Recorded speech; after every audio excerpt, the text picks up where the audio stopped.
I hope our parents at home are listening, that prayer is very important in how we raise our children. Now, let's go to discipline. Okay. You know, for a couple that it took them a number of years before they could have their first child. They may find it unpleasant when people try to help them discipline or scold or rebuke their child. So for those for parents in that kind of situation, how do we help them to understand that discipline is important in raising a well-cultured child? Well, I see a lot of this, especially in the school environment, where maybe a teacher or a school owner scold a child or correct the child, and then the parents come shouting, come running, or even in church. In our children's church, I've seen where the mother came to, rant and all of that. It wasn't even that the child was beaten, but it was scolded, and then the child cried to go and meet the mother. And then she came, why should you, make my child cry and all that. And even in church, these teachers are volunteers. Exactly. They are spending their time, their energy for nothing in return. That's it. We should first appreciate them for that.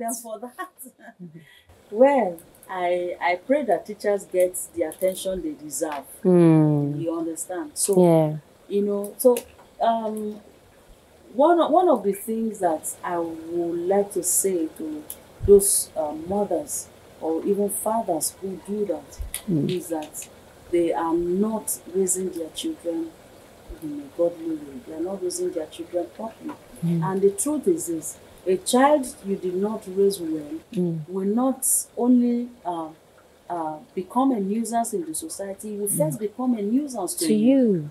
You will bear the brunt first before the child can even transfer it to somebody else. So whatever you think you want to protect the child from outside, is taking it back home for you. My husband used to say that when he was growing up and he misbehaves outside, and a neighbor sees him, that before he gets home, his mother has already heard about what he has done. The neighbor has punished him. When he gets home, his mother also adds to the punishment. His mother also gives him her own part of it to say, you do this outside? What kind of a child are you? Is that how we raised you? But today, the narrative is very different. If a child misbehaves outside and you scold that child, just like this parent, and she comes back charging, why did you beat my child? What? So it only shows that so many things have changed in our society today. So many. And we can't even begin to count.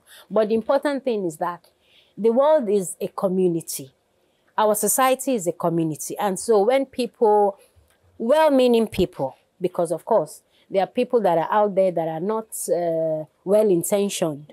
But when well-meaning people put in an effort to scold or rebuke a child, we should take it in good faith that they mean well for the child. Am I right, Mrs. Mordi? Sure. All right. All right. So we have been discussing children in marriage, and our guest, Mrs. Agnes Mordi, has helped us to understand the 5 factors affecting this topic. We'll go on a short break, and when we return, we'll be looking at deeper levels of this discussion. Stay with us.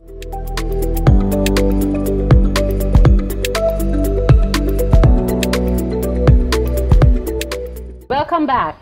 So, Mrs. Mordi, still on the factor of discipline. We have looked at the scenario where an outsider is not being appreciated for scolding the child. Now let's bring it into the family cycle, into the family itself, I mean, where the mother or the father is trying to correct the child and the other parent is not supportive of the correction that is being meted out to the child, or the rebuke or the punishment that is being meted out to the child. How do we manage that? Okay. But maybe before I respond to that, I want to put a balance to the answer we gave earlier. Okay. So I'm looking at, okay, you want to scold my child, or you want to correct my child. What's the motive behind your correcting my child? Is it for the betterment of the child, or it is bullying? and then I also will not want the kind of correction that will met pain, unnecessary pain, or injury, on the child. Okay. So when an outsider is correcting, make sure the correction is actually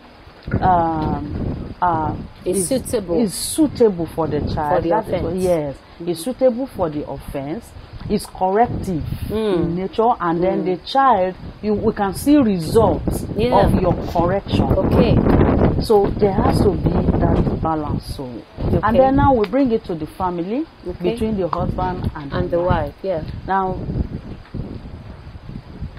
there has to be an understanding between the husband and the wife when raising their children. You need to understand that just as much as you love your child, your husband too loves him. Yeah. Just as much as you, the husband, loves your child, your wife too loves the child. Well. Yes. So when it comes to correction, you should not take it out on your spouse. When your wife is correcting the child, if it's a kind of correction that you cannot, face, excuse them. To excuse them, give them space. Because the mother truly loves the child. So when she's done, you can discuss with her later that punishment was too much.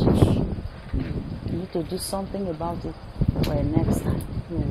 Correcting the mother right there or fighting her for the child would give the child a wrong impression about discipline. Would give the child wrong impression about the mother. Begins to see the other party as the one that loves him more. And then that way you are already dividing your home. Yeah. So there has to be a balance in everything. That's why the Bible talks about moderation in all things. In all things. Now let's go to